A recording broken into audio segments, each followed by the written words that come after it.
What if I told you that many men don't really know who they are, not out of malice, nor out of stupidity, but because of something deeper, something that Jean-Paul Sartre would call bad faith, a kind of lie, not to others, but to oneself.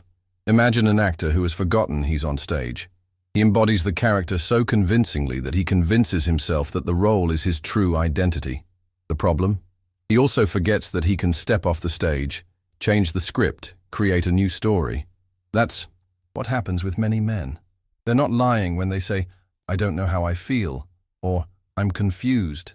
They truly don't know, because they have built an armor so thick, so ancient, that they no longer remember the face beneath it. That is the great discovery that changes everything. The man you're with may be playing a role, without knowing it's just a role. He believes, "This is just how I am," that he cannot change, that he didn't choose to be this way. But that is an illusion. As Sartre says, man is not what he is, and is what he is not. He is in constant becoming. He is possibility, a project. Yet out of fear, he prefers to believe that he is essence. When you understand this, life begins to make sense, because you stop expecting coherence where there is only confusion. You stop seeking depth in someone who doesn't allow himself to dive in, and you begin to see the truth. What hurts is not the other being immature, closed off, or unconscious. What hurts is realizing you. We're trying to love a reflection, not a whole person. But beware. This discovery is not an invitation to judgment. It's an invitation to unveiling, to look at the man, not with anger, but with clarity, to see where the mask ends and where maybe the real person begins. The question that remains is, are you ready to see the man behind the character? Bad faith, in Sartre, is a subtle and powerful mechanism. The human capacity to deceive oneself consciously, pretending one has no choice, when one does. Fleeing from freedom under the guise of just being this way. This is where many men get lost. They don't only build masks for others, they build versions of themselves that protect them from the pain of being free. Because being free implies responsibility. It implies choosing. And worst of all, it implies bearing the consequences of each choice. So what do? They invent ontological excuses. I'm not good with feelings. I never had a father figure. I don't know what I want. Life has hardened me. But what they're really saying is, I don't want to look inside, because maybe I won't like what I find. Sartre writes, we are condemned to freedom. And that condemnation is frightening, because it shreds the comfort of victimhood. It forces the subject to acknowledge immaturity is a choice.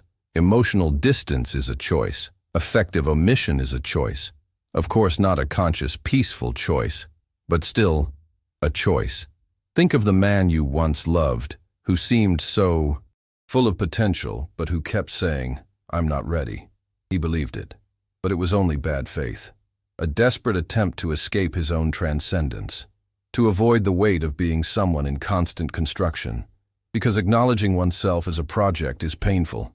It means admitting that nothing is finished, that there is no fixed essence, that he can and must become what he chooses to be. Only that puts him before a mirror, and many prefer to break it. Bad faith, then, is comfortable. It says, it wasn't me who chose to be this way. I was made this way. And that fantasy numbs the anguish, but also blocks transformation. And you, on the other side, try to love someone who is not even whole, someone who does not position himself as a subject, who flees from his own freedom and from yours. The question here isn't whether he lies to you. The question is, has he ever had the courage to stop lying to himself? There is a kind of man who seems untouchable. He does not cry. He does not hesitate. He does not expose himself. He prides himself on his reason, his control, his strength. He is the armored man, the invulnerable macho. But what looks like strength often is just fear in disguise. From an early age, men learn that feeling is weakness, that dependence is a flaw, that vulnerability is synonymous with defeat. And so, what do? They build armors, thick, heavy, shining.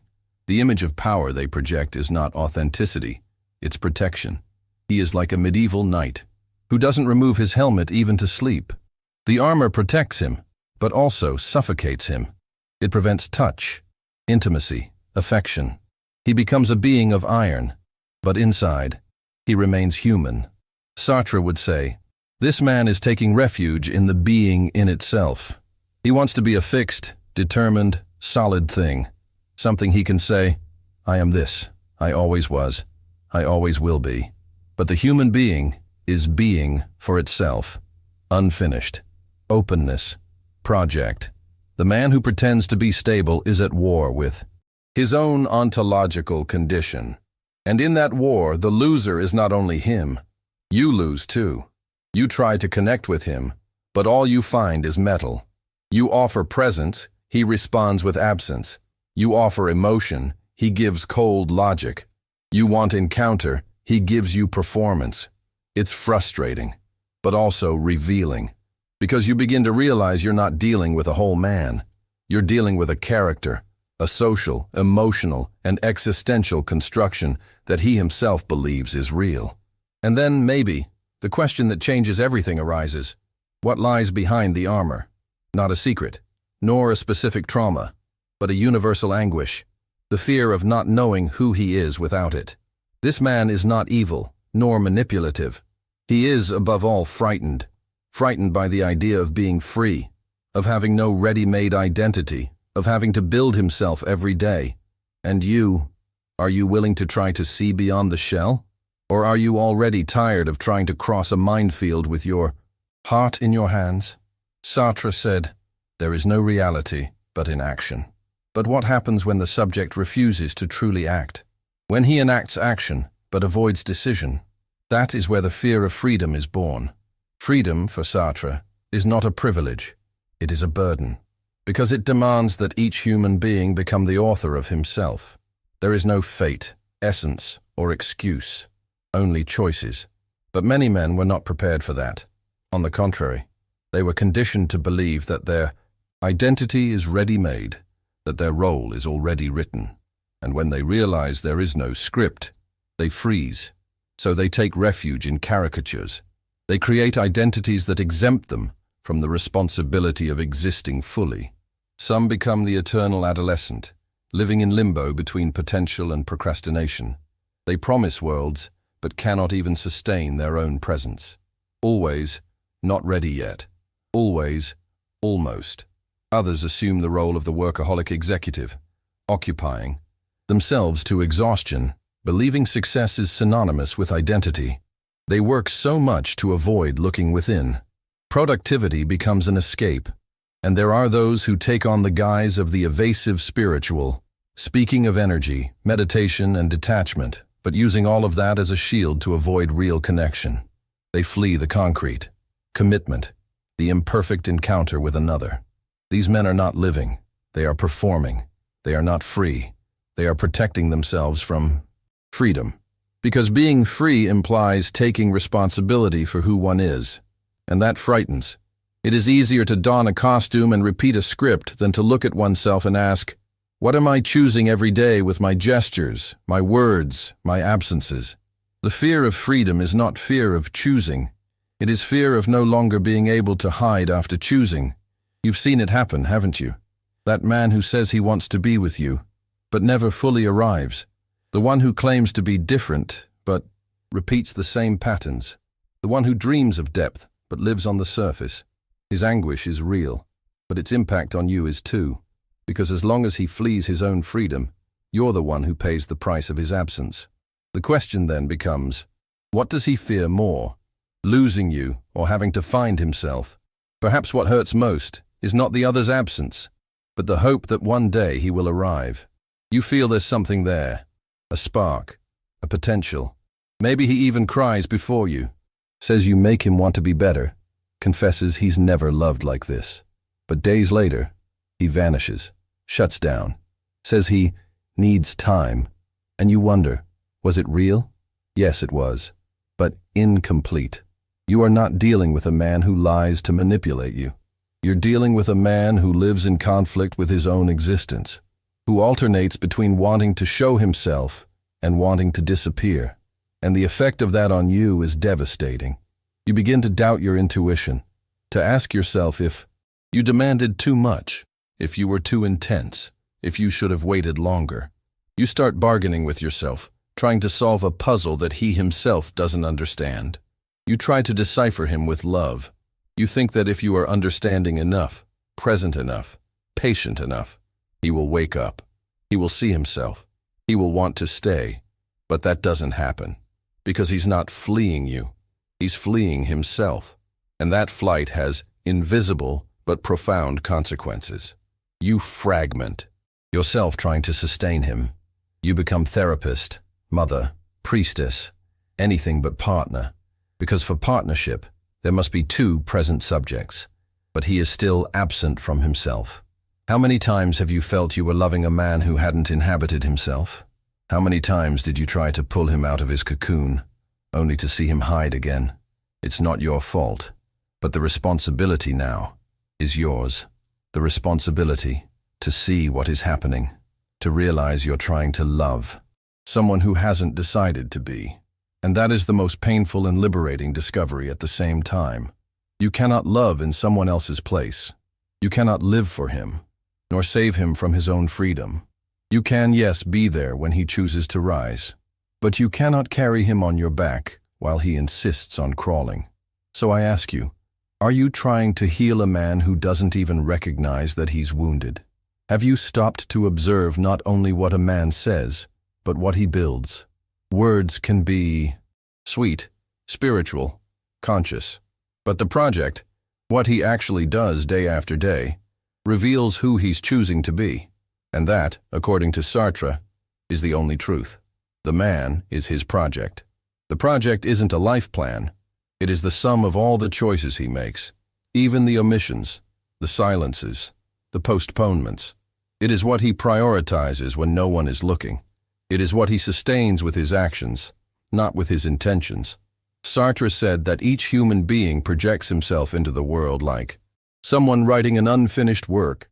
We are not essence. We are an ever-evolving narrative. And that narrative, even if unconscious, is always a choice. When you begin to see the man as a project, not as a victim of the past, nor as a promise of the future, something transforms. You stop asking, why is he like this? And you begin to ask, what is he trying to build with this behavior? That changes everything, because you stop searching for an explanation and start seeing a direction. And then you realize maybe he's not lost. Maybe he's simply heading somewhere you don't want to follow. That is the moment of unveiling. You see that you're not facing a mysterious being. You're facing someone who makes choices, even when he pretends not to, who aligns with a worldview, even when he claims to be in doubt, who walks, even while standing still, towards something. And then a new question arises. Are you included in that project? Or are you merely watching his story from the outside, like a spectator of a film in which you were never cast? Because there's a huge difference between loving someone and being part of what he's building. And perhaps your suffering comes precisely from that. You are trying to build a bridge while he is erecting walls. The unveiling hurts, because it destroys illusions, but it also frees. Because you begin to see clearly what was once fog. And where there is clarity, there is choice. You no longer need to wait for answers, because now you know how to ask the right question. From the moment you see the other as a project, the illusion that he will change for love starts to crumble. And that is not sadness, it is maturity, because you realize that nobody changes for love. People change by decision, by anguish, by an internal collapse that forces them to face themselves. And that, many times, does not depend on you. Sartre wrote, "Man is what he makes of what has been made of him." That is, he may have been raised in emotional silence, may have learned to repress everything he feels. But the responsibility to transcend that still lies with him, not with you. You can love with presence, with devotion, with generosity, but you cannot substitute the other's choice with effort, nor confuse what he says he wants with what he is actually building. So what do you do with this truth? You choose. You choose to look at facts, not promises, at actions, not speeches, at what he sustains, not what he swears he feels when he's vulnerable. This is the existential shift of power. Because while you try to understand the other, you remain trapped. But when you start asking yourself, what do I want to build? What do I choose to sustain? You return to yourself. It is at that point that responsibility ceases to be a burden and becomes freedom. You stop waiting for the other to become what you idealize, and you begin to ask yourself, am I willing to live with who he is now, with the project he embodies, not the fantasy I projected? A simple and brutal exercise can help you at that moment. Observe what he chooses every day, not what he says, not what he promises, but what he effectively chooses. If he chooses distance, absence, ambiguity, it is what he is building. And you no longer need to live in function of what could be. You can, yes, stay by his side, but now lucidly. Or you can walk away, not as someone who gives up, but as someone who awakens. Because the freedom of choice that so frightens men also belongs to you. And the question is no longer, will he choose me? The question is, who do I choose to be in light of what he chooses to be? The moment everything begins to make sense is not when the other changes, nor when he finally chooses you. It is when you understand that no one comes ready, and that is not a flaw, it is the human condition. You were waiting for a manual, a certainty, a pre-written happy ending. But Sartre already warned, existence precedes essence. There is no ready-made essence. We are continuous invention. We are choice. And it is precisely there that the invitation to authenticity resides. To live not as someone waiting for a romantic plot to unfold, but as someone who takes the lead in their own existence, with all the risks and all the beauties that entails. When you accept that the man before you is an ongoing project, and that maybe he doesn't even know it, you gain something rare, lucidity, the ability to love without annihilating yourself, to be present without getting, lost, to step back without blaming yourself. You realize that loving someone is not carrying him into the light. It is walking alongside, if he wants to walk. If he doesn't, love becomes waiting, and waiting becomes prison. And you were not born to wait. You were born to live. This is the existential turn, to exit the role of savior and enter the role of creator. Creator of your own path, of your own ethics, of your own love. Sartre said that man is condemned to be free, and that applies to you, too. You are condemned to choose, even when you don't want to, even when it hurts. But that condemnation is, at the same time, a brutal gift, because it allows you to abandon the ghosts, the empty promises, the almost relationships, and to choose finally to live with someone, or alone, in a whole way. So I ask you now, with all the gravity and beauty this question carries, who do you want to be today? And even more, with whom do you want to build that choice? Because loving is not forgetting yourself. Loving is including yourself, remembering yourself, becoming yourself. And perhaps, just perhaps, the answer you were always seeking about him was always a reflection of the question you needed to ask about yourself. If this video moved you, write in the comments. What did you discover about men and about yourself that changed your way of loving? Until our next encounter. And remember, living is a radical act of freedom.